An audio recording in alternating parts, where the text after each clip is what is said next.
Semaine spéciale Pierre d'Or avec aujourd'hui Raphaël Rengold, Managing Partner chez GCI, General Continental Investment.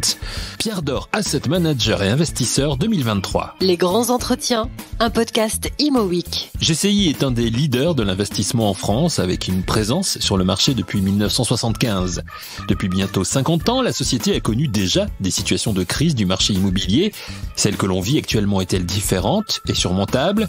Raphaël Rengold nous en parle dans un instant, mais tout d'abord, j'ai envie de demander au lauréat de la Pierre d'Or Asset Manager et Investisseur ce que voulait dire être un bon Asset Manager et Investisseur en 2023. Raphaël Rengold. Alors, ce sont deux métiers complémentaires, certes différents, mais tout à fait complémentaires. Chez GCI, depuis presque 50 ans maintenant, nous avons toujours eu cette double casquette qui fait de nous un partenaire assez privilégié pour certains investisseurs en private equity notamment, car nous avons la capacité de gérer les projets, mais en étant toujours investis avec notre argent, et nous n'avons pas de capitaux extérieurs, donc tous les fonds dans la société sont les nôtres, et quand sur une opération nous investissons, nous co-investissons toujours. Donc c'est pour ça que nous avons cette casquette d'asset manager et investisseur. Voilà, et ça fonctionne puisque la société GCI existe depuis 1975, depuis bientôt donc 50 ans. La société a connu déjà des situations de crise, bien évidemment, du marché immobilier. Celle que l'on vit actuellement est-elle différente et surmontable ? Alors, pour être tout à fait honnête, il y a eu des crises, évidemment. Je pense que, alors GCI en tant que société a traversé de nombreuses crises, et c'est sûr que GCI a été fondée par mon père Paul Rengold. Lui a connu, serait capable de nous raconter plus de crises que moi, car personnellement, voilà, sur les 15 ans depuis mon arrivée, j'ai eu la chance, en tout cas j'ai connu un marché certes difficile au début, on était en pleine crise. Oui, il y a eu celle de 2008, évidemment, au moment où vous arrivez, pratiquement. Exactement. Et donc on a eu 3-4 ans où tout était compliqué avec un marché assez figé. Mais c'était vraiment une crise financière plus qu'autre chose. Suite à ça, on a eu 10 années de croissance folle dans notre marché, avec une contraction des taux qui ont permis à beaucoup d'acteurs de tirer leur épingle du jeu. Nous les premiers, et aujourd'hui on traverse une crise qui est certes nouvelle, mais qui, je ne pense pas, soit insurmontable par rapport aux crises du passé. Mais le fait d'être arrivé justement au moment d'une crise vous concernant plus particulièrement, est-ce que c'est formateur aussi ? Bien sûr, c'est très formateur parce que on arrive et puis on connaît pas ce qu'on a connu ces derniers temps, c'est-à-dire qu'avec l'argent pas cher du tout, avec beaucoup de banques prêtes à financer, donc si on retourne un peu en arrière, c'était une période où les banques ne prêtaient plus. Si elles prêtaient, c'était à des taux extravagants. On avait, en plus de ça, des entreprises qui étaient frileuses et l'économie française n'était pas bonne. En tout cas, elle était clairement pas aussi bonne qu'elle l'est aujourd'hui. Aujourd'hui, on sent quand même une économie qui est solide et robuste. Donc c'est vrai que connaître ça a été très formateur. Et connaître derrière les années de croissance qu'on a pu connaître également. Et aujourd'hui, il faut savoir aussi faire le dos rond, accepter qu'on ne peut pas juste avoir une croissance permanente avec des cycles comme on a pu avoir, avec un marché qui va très probablement repartir sur des valeurs un peu plus basses. Et il faut l'accepter et être prêt à se positionner le moment venu. Et justement, dans le contexte actuel, quels sont les résultats pour GCI pour le premier semestre 2023 ? Est-ce que par rapport à 2022, vous avez senti une différence ? Alors, on a eu la chance ou la vision de vendre certains de nos actifs le bon moment. Donc, je parle d'Opéra italien qu'on a pu vendre à Canam, on peut parler de Bellefeuille qu'on a réussi à vendre à G2R La Mondiale. Donc tout ça à des taux, des taux relativement bas. Aujourd'hui, premier semestre 2023, on a réussi à acheter le 6 rue du Hanovre auprès de SFL. Donc c'est un très joli actif parisien de 4000 m² à restructurer. Donc ça, nous en sommes très fiers. Et aujourd'hui, nous regardons d'autres actifs plutôt parisiens, parce qu'aujourd'hui, la demande des locataires semble clairement être dans le centre de Paris. Donc oui, nous sommes actifs et nous regardons les sujets avec, évidemment, en prenant en compte toutes les mauvaises nouvelles qui arrivent depuis ces derniers mois et avec un ajustement des valeurs qui se fait côté acheteur et qui commence également à se faire côté vendeur. Le 6 rue de Hanovre à Paris, bel exemple de programme en cours chez GCI, mais ce n'est évidemment pas le seul. D'autres exemples évoqués tout de suite par notre Pierre d'Or Asset Manager et Investisseur 2023, Raphaël Reingold. Alors non, on a un actif qu'on regarde, mais qui n'est pas signé, donc compliqué d'en parler. Donc ça, c'est les actifs sur lesquels nous sommes positionnés cette année. Sinon, nous avons dans notre patrimoine aujourd'hui, nous avons 2 opérations à la Défense, une opération à Nanterre, et une autre opération à Montrouge. Quels sont les grands axes justement de développement que vous avez choisis pour cette fin d'année et pour 2024 ? Alors sur cette fin d'année, c'est louer nos immeubles que nous avons aujourd'hui en patrimoine. Nous avons la chance d'avoir, même historiquement, toujours eu un taux de remplissage de 100% sur nos actifs. Donc nous en sommes très fiers.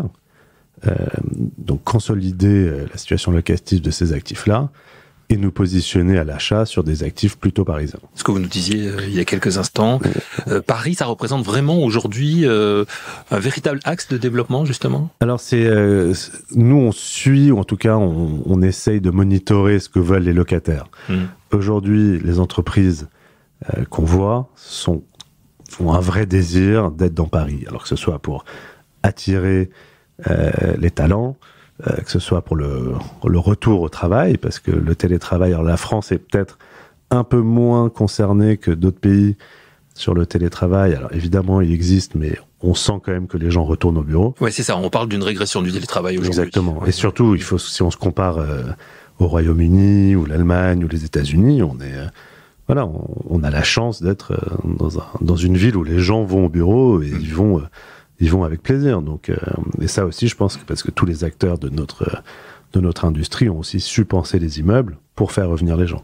Pas seulement nous, tous les autres propriétaires d'immeubles dans Paris. Et quels sont justement les secteurs qui sont encore intéressants aujourd'hui pour les investisseurs, entre le résidentiel, le bureau, le commerce, l'hôtellerie, la logistique, si on regroupe un petit peu tout ça? Ouais, alors c'est vrai que nous, GCI, avons toujours fait du bureau. Ça a toujours été notre marque de fabrique. Nous avons toujours exploré d'autres options, et on le fait aujourd'hui, mais nous ne sommes pas du tout pour le bureau bashing comme il existe en ce moment, et au contraire, on continue à croire très fortement dans le secteur des bureaux, mais c'est pas n'importe quel bureau. C'est-à-dire que c'est des bureaux qui doivent répondre aux normes environnementales, respecter le bas carbone, avoir énormément de services, être évidemment bien desservi, dans des environnements et des quartiers agréables. Voilà ce que recherchent les locataires. Mais ça veut dire qu'il faut le repenser quand même aujourd'hui, le bureau. Bien sûr, il faut le repenser. Alors, il a déjà été repensé après le Covid. Oui. C'était une première phase. Et aujourd'hui, il faut continuer à le repenser et continuer ces efforts qui ont été faits depuis le Covid pour attirer les gens, pour que les gens reviennent au travail. Mais après, mécaniquement, je pense qu'évidemment, aujourd'hui, première couronne, deuxième couronne, les gens disent qu'il ne faut pas y aller. Mais vous savez, pas toutes les entreprises ne pourront se payer les loyers parisiens. Donc, il y a un moment où les entreprises qui ont besoin de mètres carrés vont devoir prendre à bail des surfaces plus importantes. Et je pense que la Défense peut tirer son épingle du jeu, puis revenir aussi sur les premières couronnes ouest. Ce qui seront des quartiers attirants pour les locataires. Pourquoi il ne faut pas y aller en première et deuxième couronne ? Aujourd'hui, c'est vrai que c'est difficile pour une entreprise d'attirer les talents s'ils sont très excentrés du cœur parisien. Si aujourd'hui le transport n'est pas au top et que c'est pas très bien desservi, si les immeubles sont un peu vieillissants, si on n'a pas tous les services pour faire revenir les gens, et puis on est surtout aussi sur des zones où il y a énormément de mètres carrés disponibles en première et deuxième couronne, donc aujourd'hui, les locataires ont le choix, les valeurs là-bas vont baisser, au contraire de Paris, où on voit les valeurs locatives qui ne font que monter, évidemment, à cause du manque d'offres et la forte demande du moment. Il y a quelques instants, Raphaël Reingold évoquait l'importance du volet environnemental à prendre en compte absolument dans les études immobilières actuellement, et notamment, bien sûr, pour la partie bureau. C'est un critère très important, qui est évidemment un critère important pour nous, GCI, pour nos investisseurs, qui sont souvent des fonds anglo-saxons, et également surtout pour les locataires, qui sont les utilisateurs finaux. C'est des critères qui rentrent évidemment aujourd'hui en compte dans leur décision de choisir notre immeuble par rapport à un autre. Et puis même, c'est également une volonté et une stratégie qui nous est propre de nous adapter au monde de demain. Ça veut dire qu'il faut être en permanence à l'écoute, à écouter, à voir un petit peu ce qui se passe aux alentours, à être en veille, c'est le mot que je cherchais, en veille permanente pour le marché, pour l'actualité. Vous êtes optimiste quand même sur les résultats de GCI cette année? On est optimiste parce que on a eu des très belles années derrière nous. On a déjà connu des creux, comme vous l'avez rappelé, et on n'a pas de raison de ne pas s'en sortir cette fois-ci également.